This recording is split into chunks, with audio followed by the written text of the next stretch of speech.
apparue sur la Terre il y a environ 4 milliards d'années. Elle a atteint depuis lors une perfection et une beauté étonnantes. Une merveilleuse planète pleine de diversité et de vie, dont le plus grand miracle est bien celui de l'amour.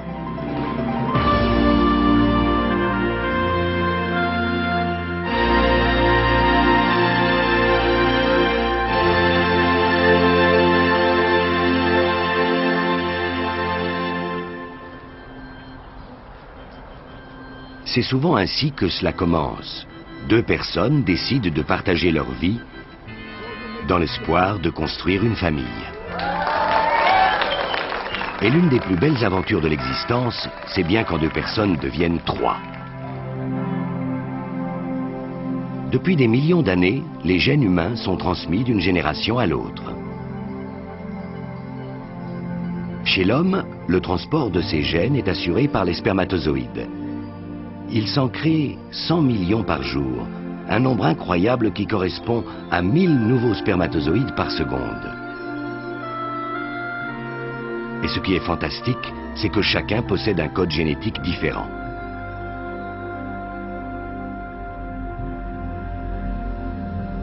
Cette énorme production s'effectue dans les deux unités de fabrication du sperme chez l'homme, les testicules.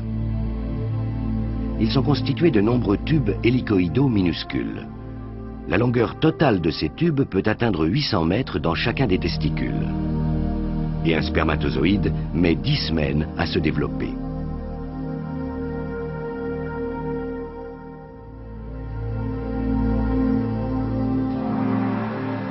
Voici l'intérieur de l'un de ces tubes, dans lequel se trouve la chaîne de montage des spermatozoïdes. Les cellules souches sont accrochées le long des parois des tubes. Puis elles se divisent et se déplacent vers le centre du conduit pour entamer leur période de maturation.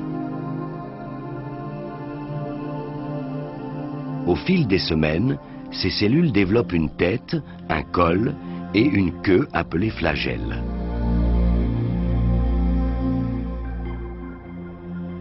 Une fois constitué, le spermatozoïde est alors devenu un messager qui doit livrer un colis très spécial renfermant les gènes de l'homme.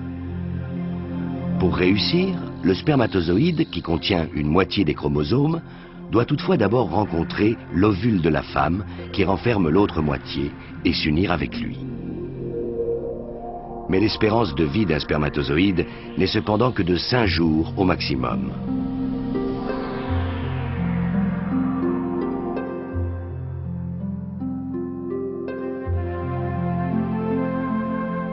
Le corps d'une femme a une approche un peu différente pour transmettre ses gènes. Le mécanisme de reproduction féminin est en effet consacré à la qualité plutôt qu'à la quantité.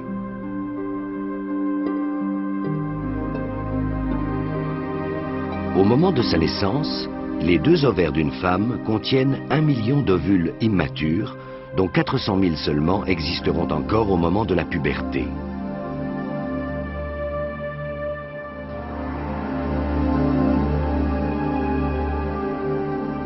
Mais de ce nombre, un seul œuf parviendra chaque mois à maturation au cours de sa période de fertilité, c'est-à-dire environ 400 au cours de la vie d'une femme.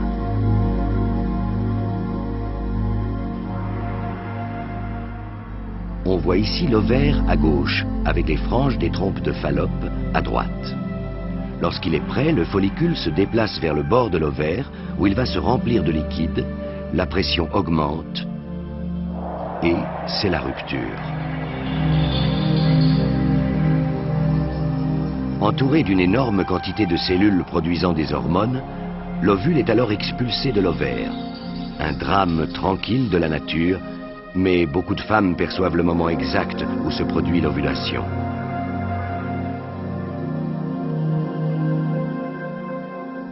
Des milliers de cellules nutritives accompagnent l'ovule pour lui fournir de la nourriture pendant les quelques jours de sa vie.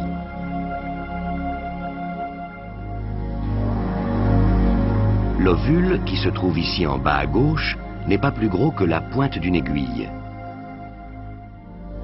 Les franges très souples des trompes de Fallope tentent de capturer l'ovule. et celui-ci disparaît alors dans la trompe en compagnie des cellules nutritives pour entamer son voyage vers l'utérus.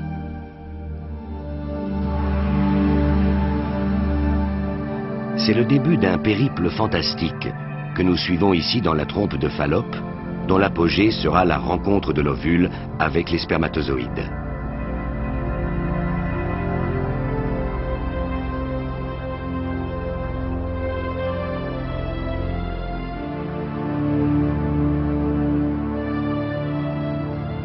En réalité, le voyage dure un peu plus de 4 jours, même si les trompes ne mesurent que 15 cm.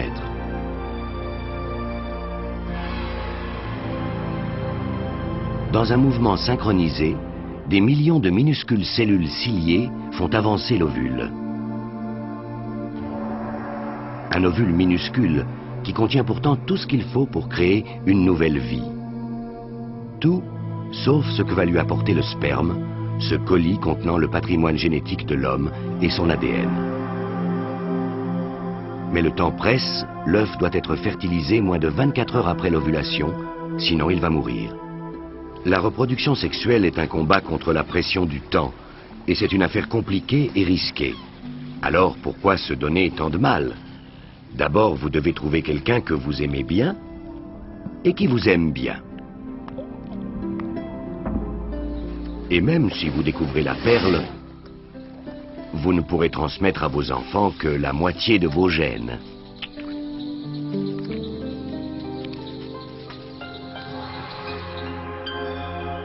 Les toutes premières formes de vie, comme ces bactéries, ne se donnaient pas tant de mal. Elles se reproduisaient sans sexe, tout simplement en se clonant.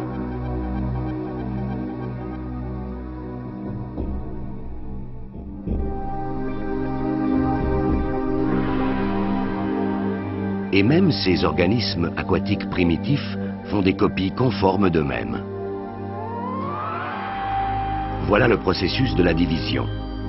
Une cellule se scinde en 2 parties et chacune comporte ensuite exactement le même patrimoine génétique.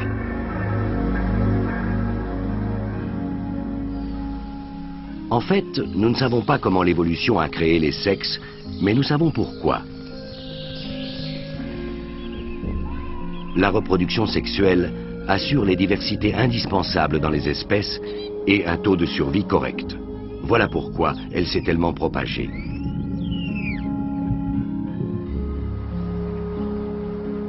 La reproduction sexuelle semble exiger l'observation de rites dont les variations sont infinies. Chaque espèce a en effet sa propre méthode. Les animaux, aussi bien que les humains. Le flirt est un stratagème très ancien en matière de reproduction. Et les regards, tout comme les sourires, tiennent une place importante dans le rituel des humains.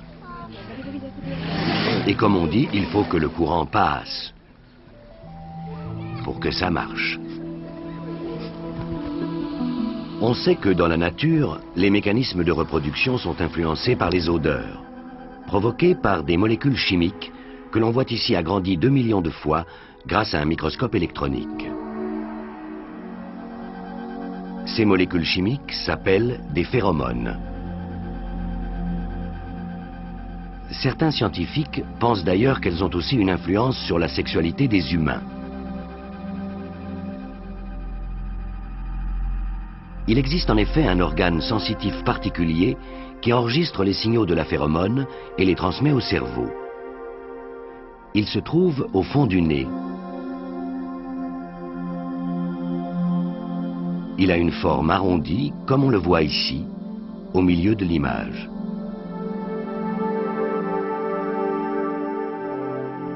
Toucher et reconnaître l'odeur de l'être que l'on aime est souvent une expérience chaleureuse. Le corps du bien-aimé ruisselle littéralement de produits chimiques, dont certains ressemblent fortement à des amphétamines et créent ainsi une excitation naturelle.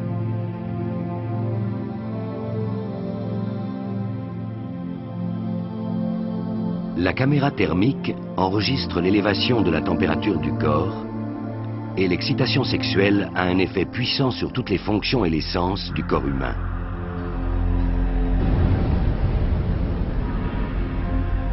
Une caméra thermique observe ici comment les parties froides, en bleu, virent au vert pour devenir ensuite très rouges quand le sang afflue dans les tissus spongieux du pénis.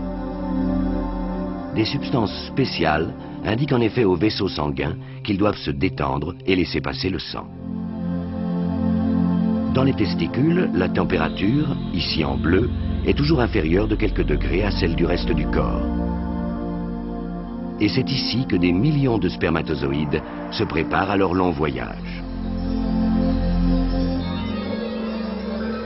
À un signal donné par le système nerveux, une série de contractions musculaires va éjecter l'immense armada. Le sperme commence par emprunter le canal déférent, un conduit d'environ 40 cm formant une boucle à l'intérieur du corps. L'éjaculation est ensuite le résultat d'une succession de phénomènes physiques et psychologiques très compliqués qui exigent la coopération de plusieurs glandes dans un ordre précis et à un moment très précis.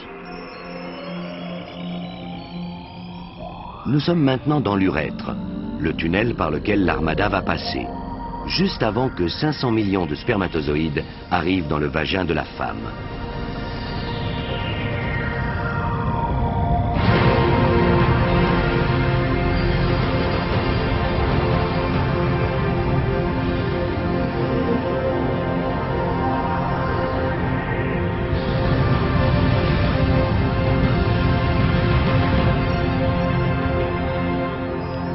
Et c'est alors le début d'une lutte fantastique pour la survie et le succès.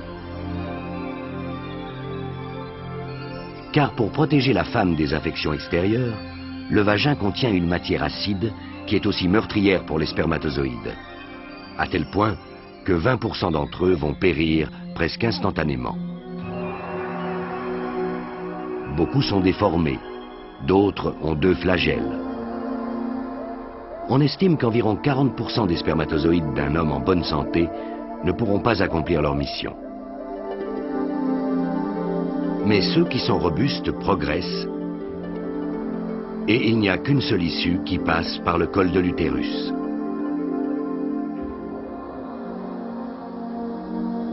Mais celui-ci est en général obstrué par des mucosités qui interdisent aux bactéries et donc aussi aux spermatozoïdes d'aller plus loin. Or, ces mucosités ne se rétractent que quelques jours par mois pour former des canaux très fins.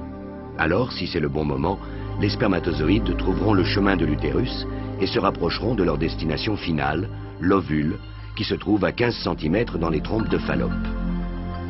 Mais c'est une énorme distance pour ces minuscules spermatozoïdes mesurant 0,06 de millimètre. Et seuls quelques milliers d'entre eux parviendront à l'utérus après avoir effectué 1000 mouvements ondulatoires avec leurs flagelles pour parcourir 1 seul centimètre. Ce sont toutefois d'excellents nageurs et le groupe de tête atteindra les trompes de Fallope en moins de 30 minutes. Une fois à l'intérieur, le voyage devient encore plus difficile. Les spermatozoïdes doivent maintenant nager contre le courant provoqué par les franges qui tentent de faire avancer l'ovule. Et si une ovulation ne s'est pas produite récemment, c'est ici qu'ils devront attendre le passage d'un œuf. Mais leur espérance de vie n'est que de 5 jours. Leur maturation s'est en effet poursuivie tout au long du voyage et ils sont maintenant prêts pour la conception.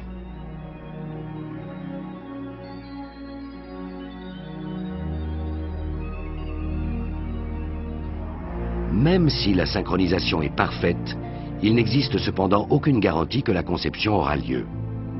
Parmi les millions de spermatozoïdes qui ont entamé ce voyage, seules quelques centaines vont atteindre l'œuf. Et le processus de sélection continue alors qu'ils nagent près de celui-ci. Les cellules nutritives forment une sorte de couronne autour de l'œuf que les spermatozoïdes vont devoir percer s'ils veulent aller plus loin. Certains restent bloqués contre l'œuf, qui est 85 000 fois plus grand qu'eux. Mais d'autres coopèrent avec énergie pour dissoudre les cellules à l'aide des enzymes spéciales qu'ils ont dans leur tête.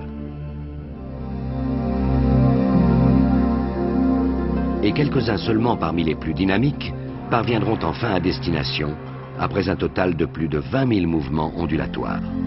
Mais il reste encore un obstacle. La surface extérieure de l'œuf est dure, Mais bien heureusement, elle sait reconnaître un spermatozoïde. Alors les protéines de l'œuf s'unissent avec celles du nouvel arrivant. La tête du spermatozoïde va maintenant subir une transformation radicale. Son capuchon commence à se briser et le spermatozoïde se fraye un chemin pour surmonter l'ultime obstacle important. Voilà le vainqueur terminant son parcours. Unique champion parmi 500 millions de spermatozoïdes.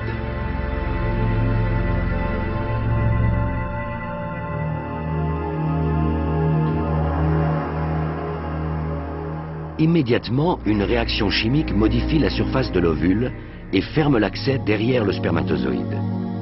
Car si un second parvenait à entrer, il y aurait alors trop de chromosomes dans la cellule et ce serait un désastre. Une fois que le spermatozoïde est dans l'œuf, son flagelle ne lui sert plus à rien et il se sépare alors de la tête, dont le précieux contenu est maintenant apparent.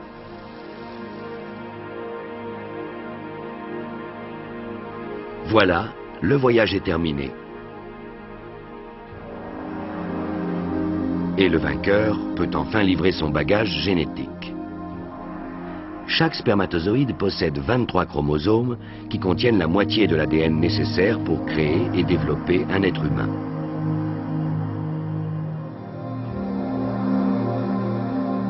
Et à l'intérieur de chaque chromosome se trouvent les grappes de gènes contenant la moitié de l'ADN du père, dont on voit ici les filaments qui sont agrandis quelques centaines de milliers de fois.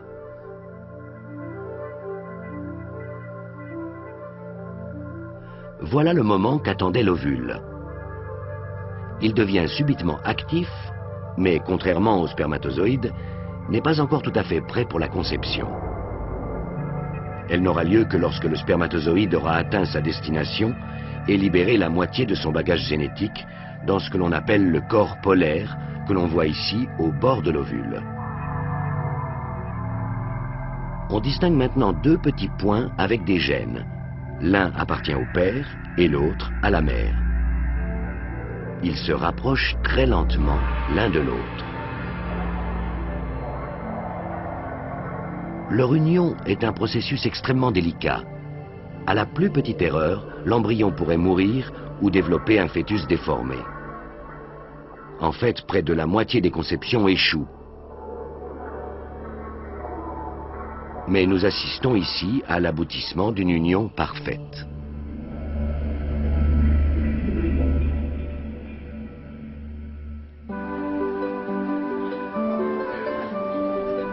C'est à la reproduction sexuelle que l'on doit la grande variété des êtres humains.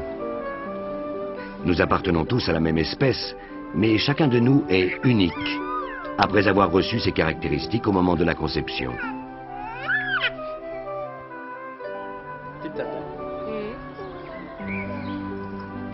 Il a le nez de sa mère et la couleur des cheveux, qu'elle a elle-même hérité de son père. Chacun de nous possède une série de gènes totalement uniques. Il existe quand même quelques exceptions, comme les vrais jumeaux par exemple, qui ont un ADN identique, la copie de leur visage et de leur corps ayant été formés plus tard. Un processus de développement qui a débuté lors de la conception. L'ovule contient maintenant toutes les informations nécessaires pour créer un être humain. Mais il lui faut encore d'autres éléments, c'est-à-dire d'autres cellules, pour permettre le développement des bras, des jambes et du cerveau. L'œuf doit alors se diviser, et les chromosomes vont créer des copies conformes d'eux-mêmes. Les deux séries de chromosomes se séparent et une membrane se développe entre eux. Ce processus spectaculaire se poursuit.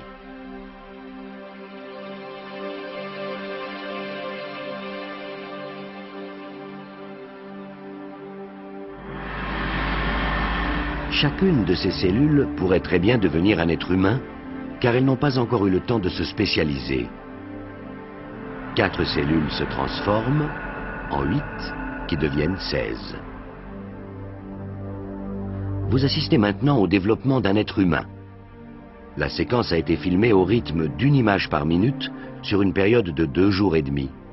Et les images sont agrandies 2000 fois.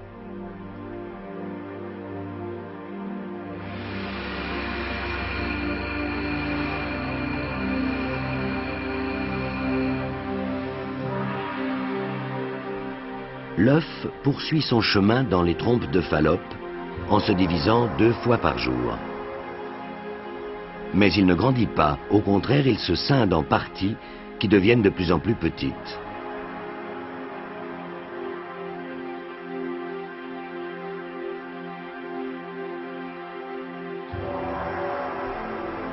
L'œuf fertilisé est désormais constitué par des centaines de cellules qui vont s'organiser entre elles pour développer un nouvel être humain.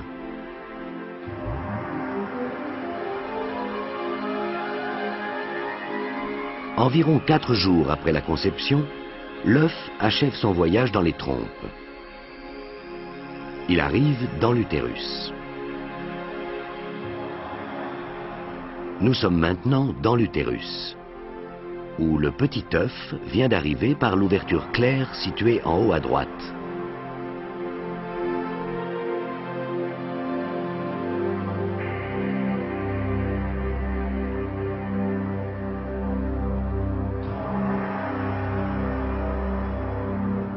Il absorbe du fluide et les cellules se séparent dans la coquille. Certaines forment une mince paroi extérieure, alors que d'autres s'agglutinent en une petite masse noire qui va devenir le bébé. Et les cellules de la paroi extérieure vont-elles se transformer en placenta.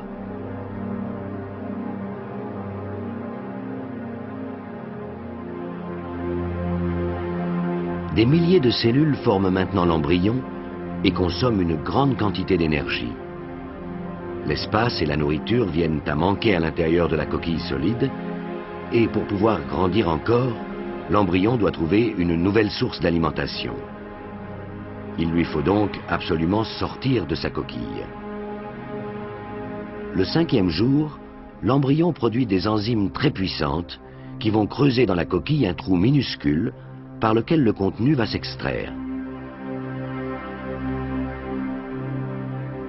Ces images ont aussi été prises toutes les 60 secondes.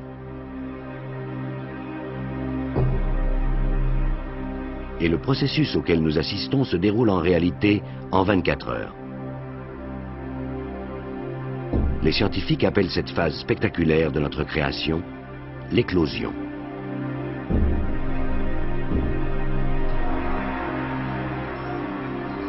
Ce n'est rien de moins que la première naissance de l'être humain dont le développement a débuté. Et il n'y en aura pas d'autre avant 9 mois. Le processus n'avait jamais été filmé intégralement auparavant. Vous voyez les éléments, grossis près de 2000 fois, qui vont servir à façonner un nouvel être humain.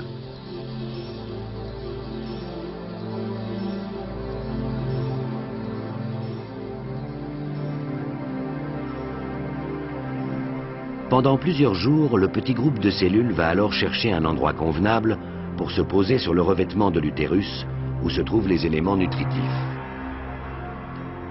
Grâce au microscope électronique, nous voyons que l'embryon, qui a maintenant 1 semaine, s'est enfin posé à la surface des parois de l'utérus, dans lesquelles il va presque immédiatement commencer à creuser.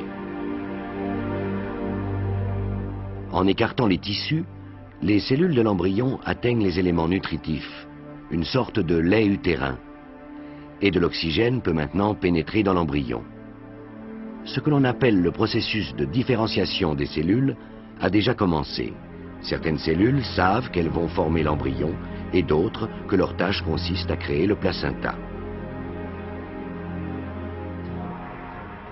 Nous voyons maintenant le même processus grâce à cette séquence filmée unique. D'abord, la taille de l'embryon augmente car il absorbe le liquide et les aliments fournis par la mère. Puis, il semble redevenir plus petit, mais c'est en fait parce qu'il s'enfonce profondément dans les parois de l'utérus.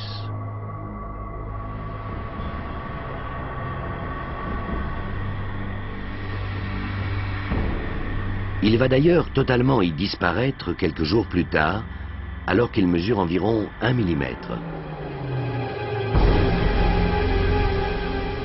Voici la phase suivante du développement.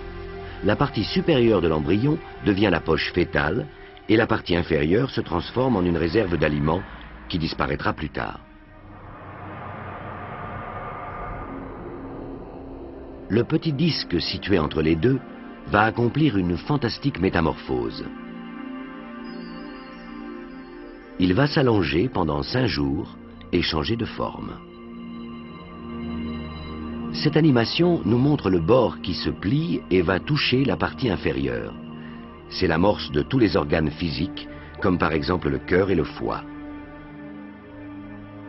Un sillon se développe alors sur la couche supérieure de cellules pour former un conduit, l'ébauche du système nerveux et du cerveau. Pendant ce temps, une autre couche de cellules se regroupe en éléments qui vont constituer le squelette et le système musculaire. Et beaucoup de personnes estiment que la vie humaine commence juste à ce moment-là, au terme de la formation de ce disque tridermique. 3 semaines se sont écoulées depuis la conception. Voici en haut de l'écran l'ébauche d'un cerveau, dont les 2 moitiés ont pris cet aspect quelques jours plus tard. Il s'agit toujours du même embryon, mais vu au microscope électronique. Les 2 moitiés du cerveau vont se refermer dans 2 ou 3 jours. Et lorsque le bébé naîtra, son cerveau contiendra le nombre incroyable de 10 milliards de cellules nerveuses. Certains estiment que cet énorme cerveau est l'arme secrète de l'espèce humaine qui nous différencie de toutes les autres formes de vie sur Terre.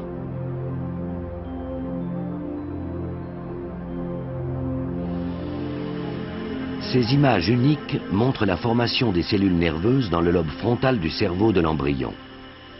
La production est soutenue et 100 000 nouvelles cellules s'ajoutent chaque minute au cerveau. Couche après couche, les premières cellules commencent à former le cortex cérébral, où apparaissent les circuits réservés aux impulsions électriques qui constitueront nos pensées et nos sentiments. On a cru pendant longtemps que la production des cellules du cerveau s'arrêtait à la naissance, mais on sait aujourd'hui qu'elle se poursuit jusqu'à l'âge adulte. Voici la tête de l'embryon avec son cerveau de profil.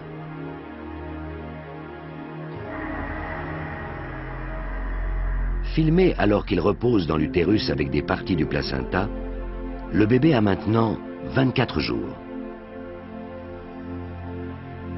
On voit déjà son cœur au centre et on distingue même les 2 ventricules.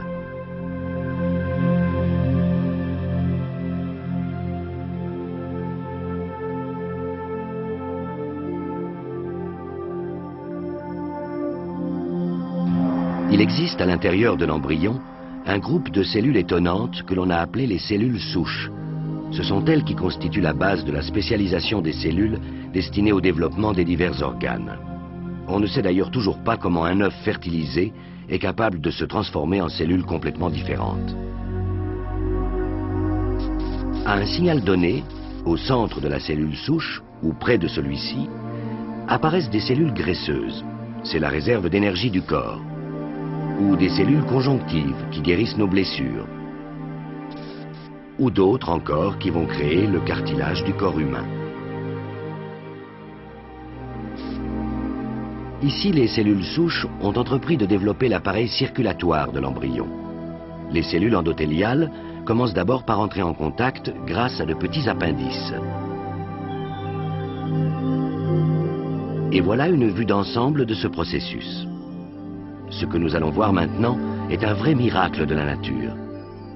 Les cellules qui sont programmées pour produire les vaisseaux sanguins du corps s'unissent les unes aux autres pour constituer une longue formation cohésive. Les premiers vaisseaux de l'embryon sont maintenant en cours de formation. Et on se demande vraiment comment ces cellules ont su que leur mission était de créer les vaisseaux sanguins. Et comment elles font pour s'attacher les unes aux autres?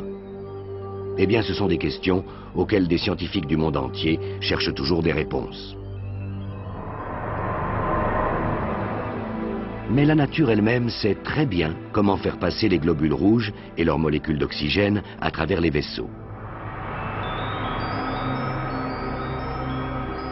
Ensuite, des vaisseaux plus larges et plus efficaces sont constitués.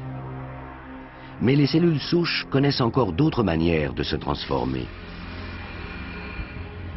En voici quelques-unes qui commencent à se contracter d'une manière rythmée. Elles sont devenues les cellules du cœur.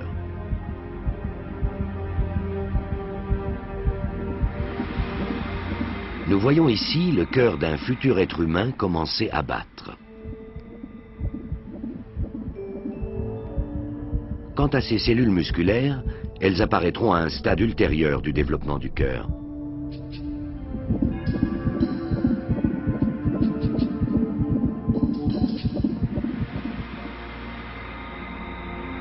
Après 5 semaines, l'embryon mesure 8 mm de long, mais ressemble plus à un protozoaire préhistorique qu'à un être humain. La minuscule colonne vertébrale s'enroule comme une petite queue, un rappel de l'évolution de l'espèce humaine au cours des millions d'années.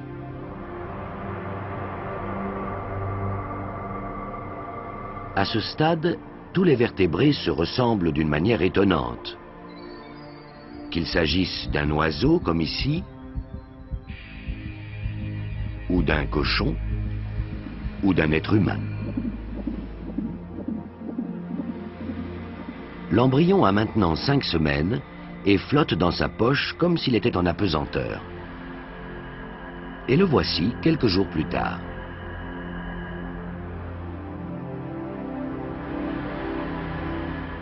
C'est toujours le même embryon, mais on le voit de face.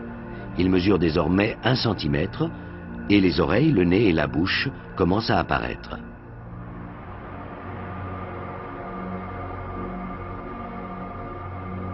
Des deux côtés du petit embryon, on distingue aussi l'amorce des bras qui rappellent des petites pagaies.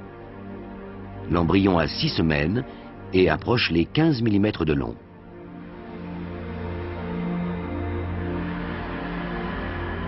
Et ceci sera bientôt un bras. Un groupe de cellules spéciales a reçu l'instruction de créer une main.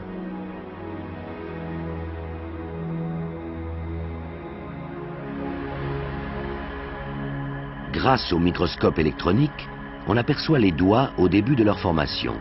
Ils ressemblent à des palmes. Mais certaines cellules ont été programmées pour mourir, et au fur et à mesure qu'elles disparaissent, de petites dépressions se creusent, permettant aux doigts de prendre forme. Cette menotte a maintenant 6 semaines. Une semaine a passé. L'être humain en formation mesure alors presque 2 cm et pèse quelques grammes.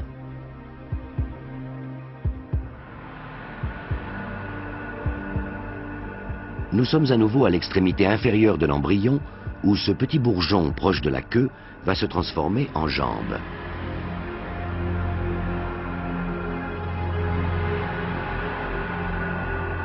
On voit bien ici l'amorce des 2 jambes de chaque côté du moignon de queue. Et voilà la jambe à un stade un peu plus avancé.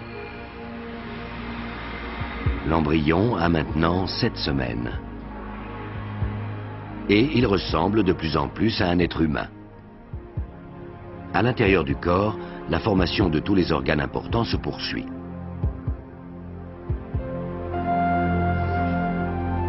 La mère doit nourrir son bébé presque depuis le début de la grossesse, et son corps lui indique clairement qu'elle doit manger davantage. Quand l'embryon se développait dans les parois de l'utérus, il était une sorte de parasite qui rivalisait avec la mère pour se nourrir.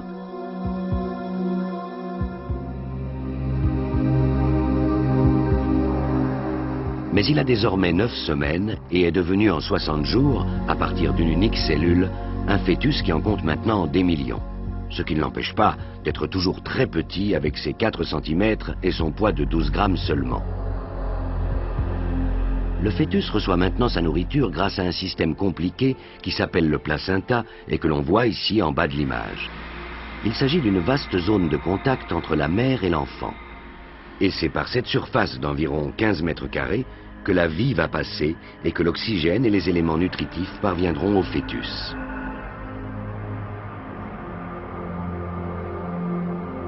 Ici en bas, la partie plus claire fait partie du fœtus qui a pénétré les vaisseaux sanguins de la mère à l'aide de milliers de petites saillies filiformes. Et ce sont les globules de la mère que nous voyons flotter autour de la partie fœtale du placenta.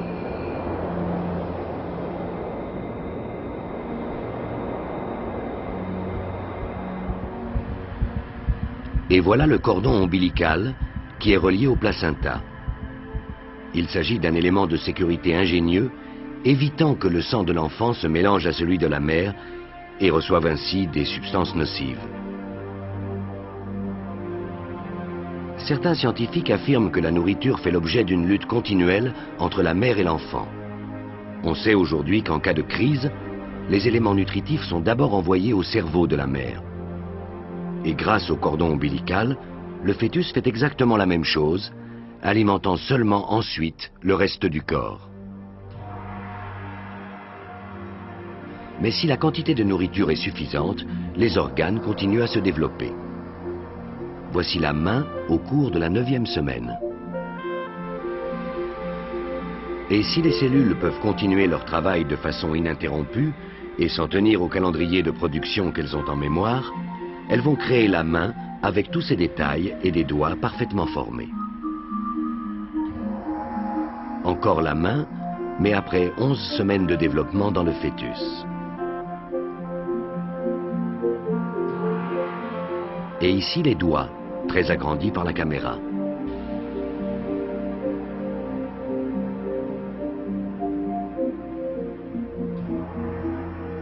À la 12e semaine, on distingue déjà les os des 2 mains et des bras. Le fœtus a maintenant 17 semaines.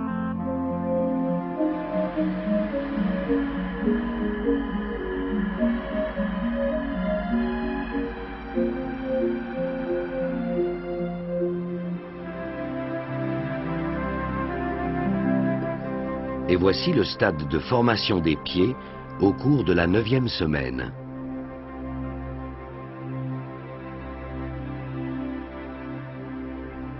Les doigts de pied, très bien formés, sont apparus un peu plus tard.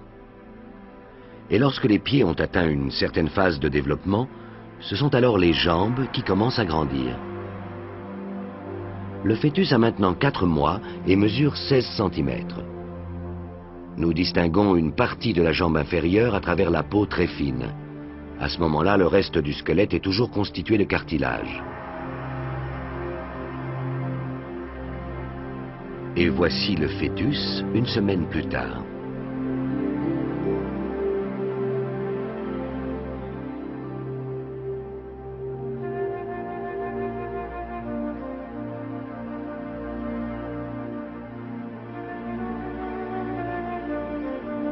Les premiers poils font leur apparition vers le 3e mois et vont peu à peu recouvrir la totalité du corps.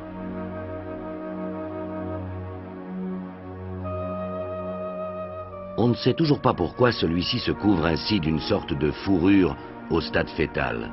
C'est peut-être l'héritage d'une phase de développement très ancienne, souvenir d'une époque où la fourrure avait alors une utilité pratique. Mais tous ces poils auront disparu au moment de la naissance, sauf sur la tête. Une petite moustache pousse sous le nez.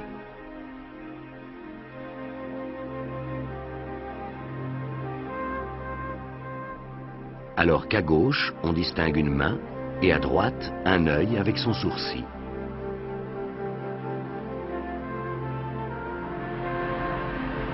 Le fœtus a maintenant 24 semaines et on voit bien que le visage est entièrement recouvert de petits poils. Et c'est parce qu'il pousse en biais à partir de la peau qu'il forme ces petits dessins.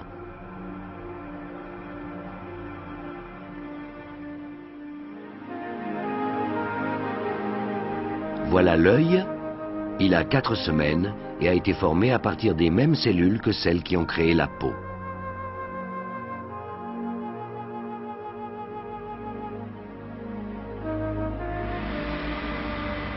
Au début, les yeux ne sont que des petits trous sur les côtés de la tête. et au centre de celle-ci, la bouche et le nez ne forment pour l'instant qu'une seule cavité. À la 6e semaine, l'œil est formé, mais il n'est pas encore à sa place. Il va alors se déplacer lentement vers l'avant du visage. Ensuite, le cristallin prend forme, mais il n'y a toujours pas de paupières. Et voilà l'œil quelques jours plus tard. Et à la 8e semaine.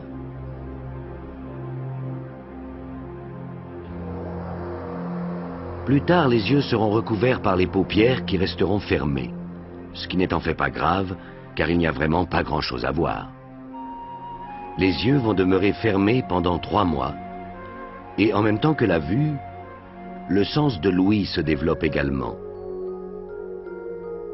L'oreille externe existe déjà depuis la 5e semaine, et la partie interne a été formée peu après. Mais elle n'est pas encore reliée au cerveau et ne fonctionne donc pas. Ce n'est que vers le milieu du 4e mois que le fœtus commence à percevoir son environnement. Par exemple, les bruits intestinaux de sa mère, le sang qui coule dans les veines et les battements du cœur.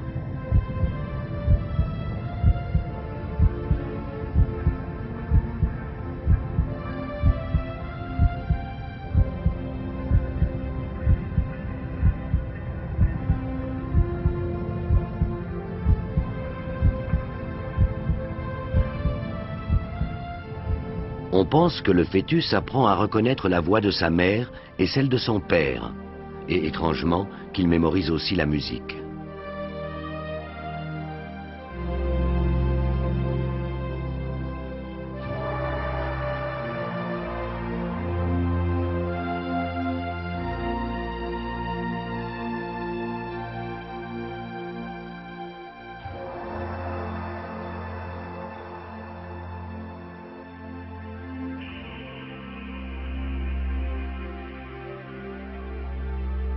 Les scientifiques estiment désormais que le développement du cerveau du fœtus peut être stimulé depuis l'extérieur et que l'on peut entraîner ces cellules de la même manière que celle des muscles. Le cerveau déploie en effet une activité permanente, mais le fœtus ne pense pas. À quoi penserait-il d'ailleurs? En revanche, il est possible qu'il rêve, car on a relevé des mouvements rapides de ses yeux qui sont similaires à ceux que nous faisons nous-mêmes en rêvant. Alors, il rêve peut-être à la voix de sa mère ou à la musique qu'il vient d'entendre. Ou peut-être qu'il rêve de nourriture en suçant son pouce.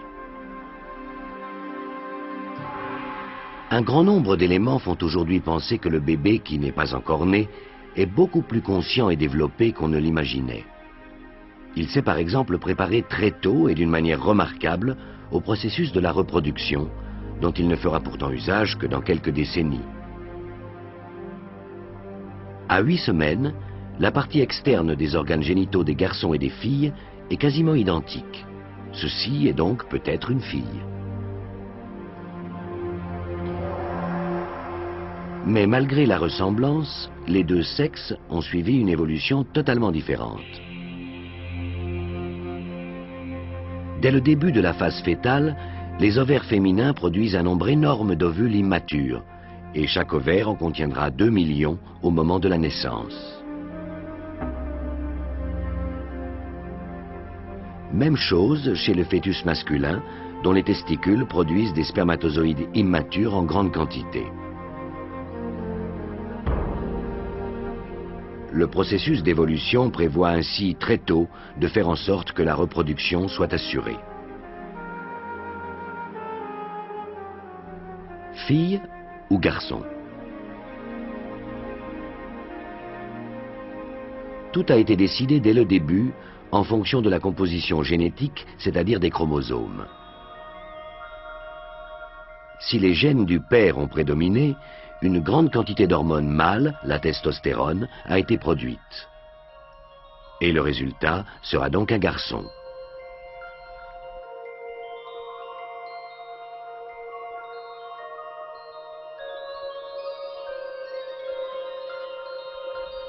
Mais en l'absence d'hormones mâles, Ce sont les estrogènes de la mère qui vont imposer le développement d'un embryon féminin.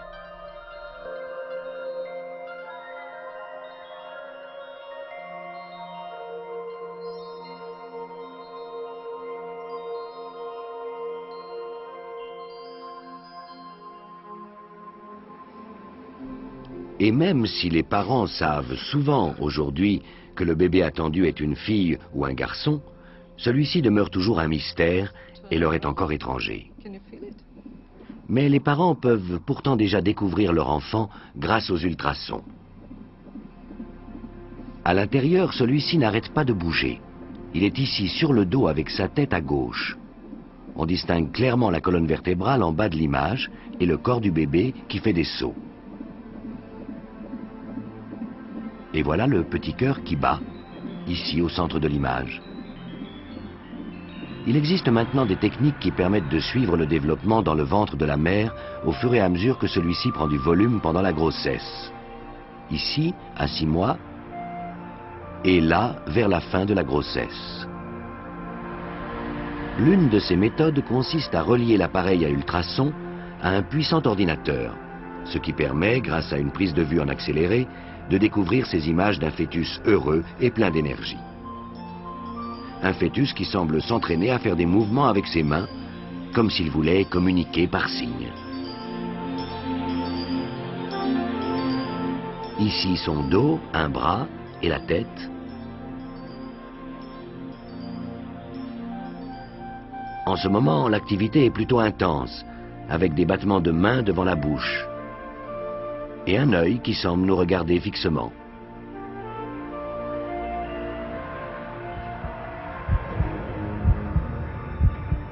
Cette séquence unique nous emmène à l'intérieur de l'utérus.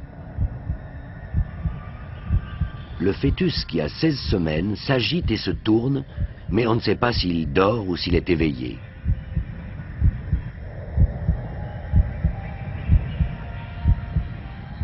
Les narines sont obstruées par du mucus.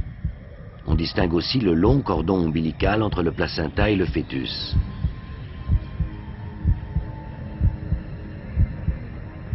Quant à l'organe sexuel bien développé, il ne laisse planer aucun doute, c'est un garçon. Le fœtus suce son pouce. Il s'entraîne pour le jour où le cordon ombilical sera coupé et où le bébé devra alors aspirer sa nourriture.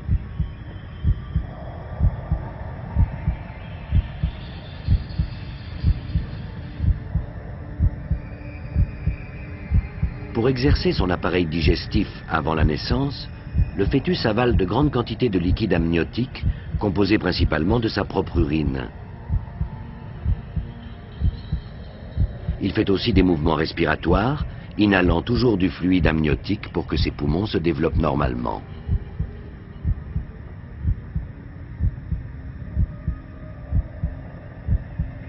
Les études les plus récentes indiquent que c'est le bébé et non pas la mère qui déclenche le processus de la naissance.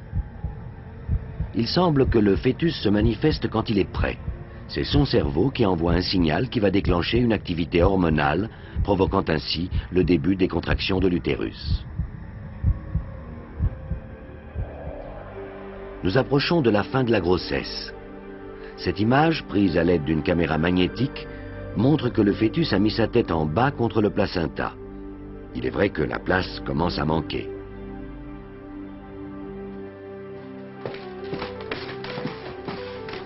Il va bientôt naître, mais personne ne sait exactement quand. Sauf le fœtus, car c'est lui qui décide. Ce soir, les parents du futur bébé étaient invités à dîner.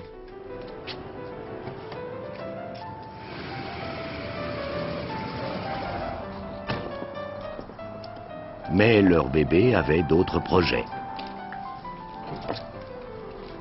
On ne sait toujours pas ce qui déclenche le travail, mais une fois qu'il débute, l'utérus ne va pas cesser de se contracter. Ces contractions douloureuses des parois utérines provoquent lentement l'ouverture du col de l'utérus, laissant ainsi la voie libre au bébé.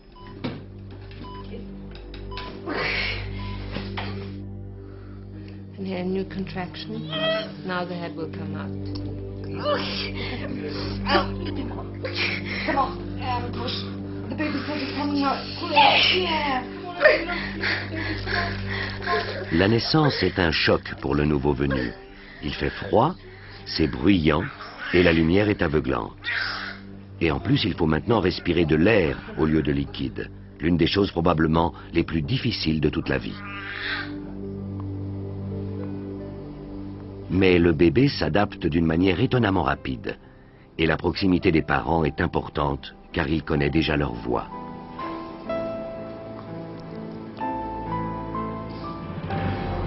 Ce fut un long voyage. Depuis l'œuf tombant dans les trompes de Fallope,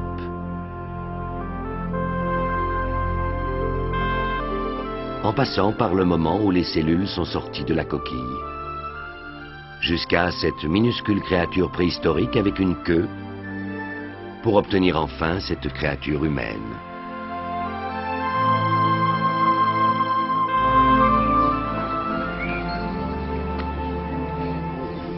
Et quelle expérience que de manger à l'extérieur du ventre maternel.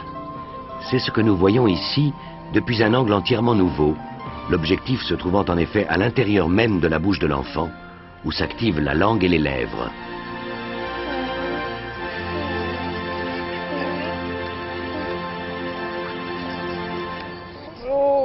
Voilà, un nouvel être humain a été créé, et c'est vraiment un miracle de l'amour.